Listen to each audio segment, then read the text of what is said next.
On the swim jig.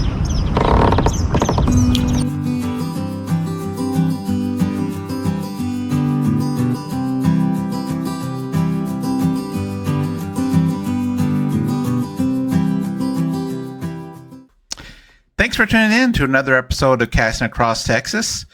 I figured it was a good time to go ahead and do another tips and tricks video. Before I get started, I do want to send a shout out to all my subscribers. I appreciate your support. If you haven't subscribed, take a quick second, hit that subscribe button. And as always, I appreciate when you all comment and then share my videos as well. Big deal. It is a big deal whenever you comment. That actually helps the algorithm, helps my channel get out there to others that might not otherwise see it. And what I try to do is I try to give a prompt sometimes. I'll pin a comment at the top of this comment section. You know, a quick question, just something to get the conversation started if you're not sure what to say. But if not, you can always just say hi, let me know where you're watching from. Now, on to the topic for this video. So I've been thinking about this one for a while, and I figured it was a good time to share one of my favorite lures, and that's the swim jig.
Bad.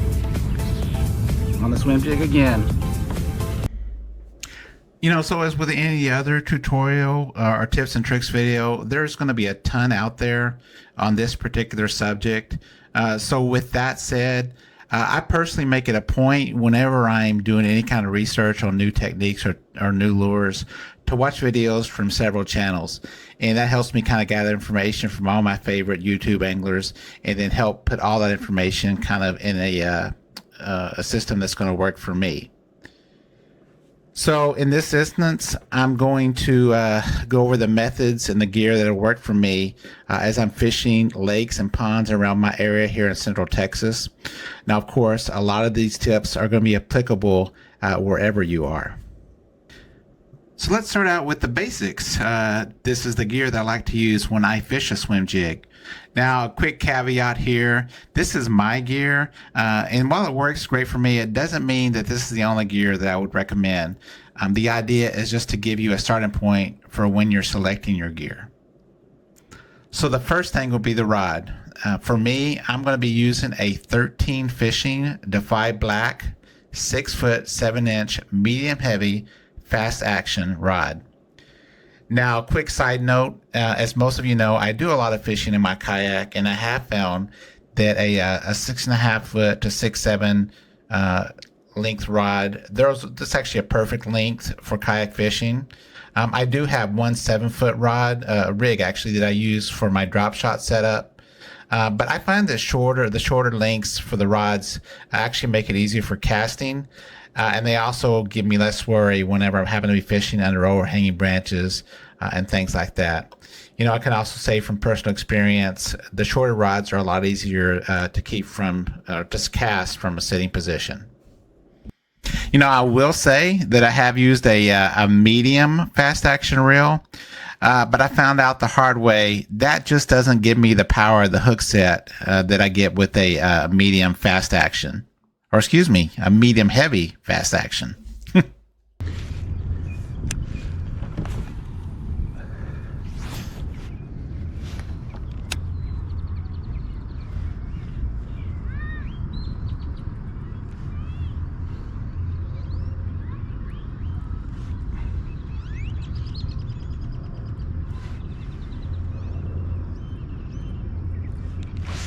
Got one. Oh yeah, nice one. On a swim jig. Oh yeah.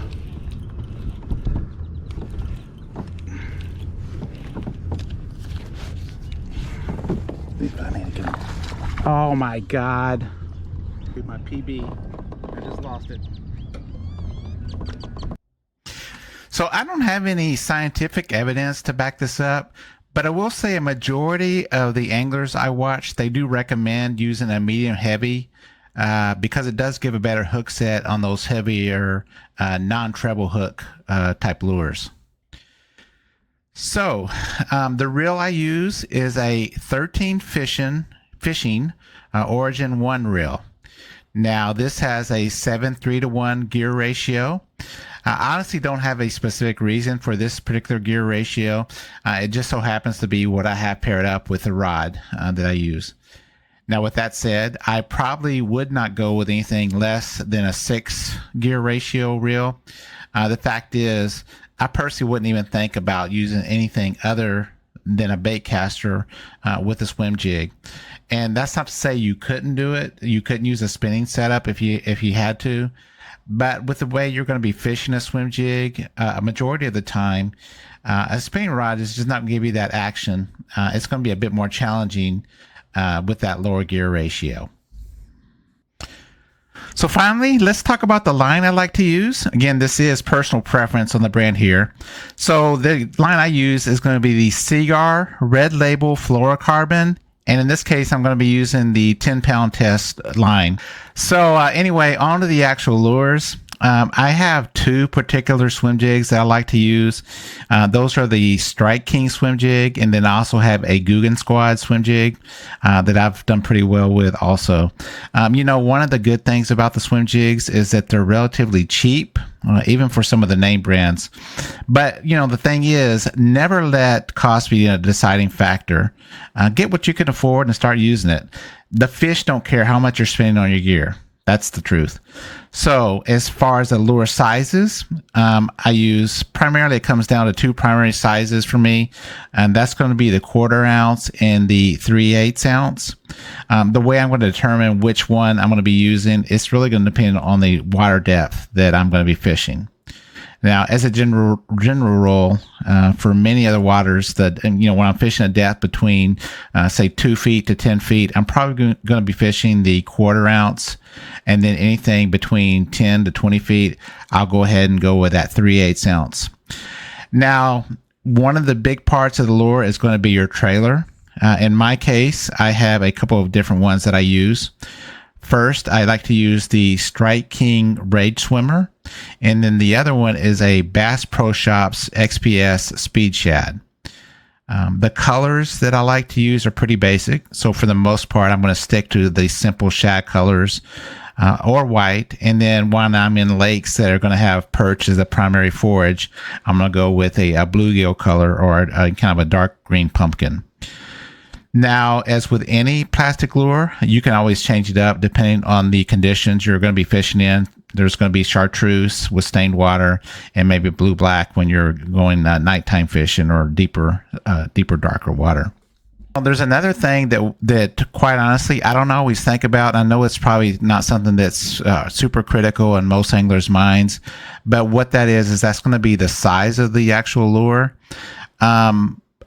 I'm not 100% convinced that it's always going to make a difference, but with that in mind, there is something to be said for matching the hatch.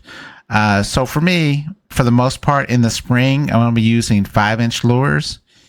And then one of the things I recently had found out is, and this is fishing my local small lakes and ponds, the bass are going to be chasing bait balls, and this in most cases is going to be consisting of bait fish that on the average are probably going to be about 2 inches long.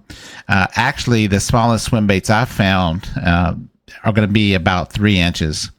Now, obviously, a smaller trailer will take a much smaller swim jig itself, and I'm pretty sure you can find those when you look for them. There is a 3-inch size. In most cases, it's going to work for you throughout the fall and even into the winter. At this point, I do not have an exact time that I would say it's time to switch over to the larger sizes. But what I find is that a lot of trial and error is gonna help you figure that out. What works in one area of the country may not work in another, depending on the location, the time of year. But it never hurts to experiment, So let's talk a bit about technique. Honestly, I'd say that the swim jig is probably one of the easiest artificial lures that you can fish. I'd probably put it on my top 2 or 3 lures for beginners, along with Texas rig worms and, of course, my favorite, the drop shot. Now, quick side note here, a lot of these methods are going to work for you just as well from the bank as they will from a boat or a kayak. Now, as far as the actual techniques, the first thing would be a simple cast and retrieve. And in this case, you're going to be simply casting out and reel it straight back. To be honest, while it will work, and I've caught quite a few fish that way, it's always best if you can kind of give it a little bit more erratic behavior, impart some sort of change or erratic action lure. This helps it look more natural. There's not a lot of bait fish out there that are going to swim perfectly in a straight line for 50, 30 yards or whatever. So one of the cool things about a swim jig, as with most jigs, is that that skirt that it has is going to give it a more natural look, and then also it's going to make it look bigger, for those larger fish. They're looking for a good sized meal. So then another retrieve that you can use, and this is going to be similar to a regular jig, is that you can cast it out, let it sink, and then just kind of hop it back to the boat, to the bank, wherever you're fishing from, the kayak. And this is great to use in those super hot summer days when the fish are deep and lethargic. And then you can also use the same idea in those cold winter days when the bass are really lethargic. Another method that I use a lot, and what a lot of folks call, it's actually called a yo-yo retrieve. And it's pretty much self-explanatory. Just cast it out, let it sink, and then pull it up. You're going to be reeling in the slack as you let it. Then you're going to let it sink again, and you'll do this all the way back to the bank, to the boat, again, kayak, whatever it is you're fishing from. And as with all kinds of fishing, just listen to the bass, let them know what kind of action, how fast to retrieve they're looking for. Let them show you what they want. So finally, let's talk a bit about where and when I fish it. The simple answer is anytime, any place. And while the swim jig is pretty versatile and it's going to work in almost any situation, there are a few specific situations where it really shines for me. Now, since it doesn't have any kind of internal rattles, and I'll be honest, there's probably some out there that you could find that do have rattles, but all the ones I fish do not have them. So what I'm going to be using is on those days where there's little to no wind, and this is because it's a quiet lure. It also looks pretty natural, and it doesn't spook the fish as easily as, say, a lipless crank or something that's going to be making a lot of noise. I like to fish it around structure, such as ledges, and in this case, I'm talking about steep ledges. This also goes back to my earlier point about the size of the lure. For those steeper, deeper ledges and drop-offs, I'm going to be using that heavier jig. For the shallower drop-offs, I'll go ahead and use those lighter jigs. This is also going to be a great lure to use in and around cover, such as submerged vegetation. Now, personally, I do like to fish it on the edges of grass beds as well as over the top. Again, this is where that lighter lure may come in handy, so it doesn't sink down into the grass. You can also try that yo-yo technique that I mentioned, and this is where it just touches. It's going to touch just the top of the grass. So enough talking about all this. Let's go ahead and see all this gear together and in action.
just switched to the swim jig because I was thinking they were a little deeper than the hybrid hunter would go, and this is what happened.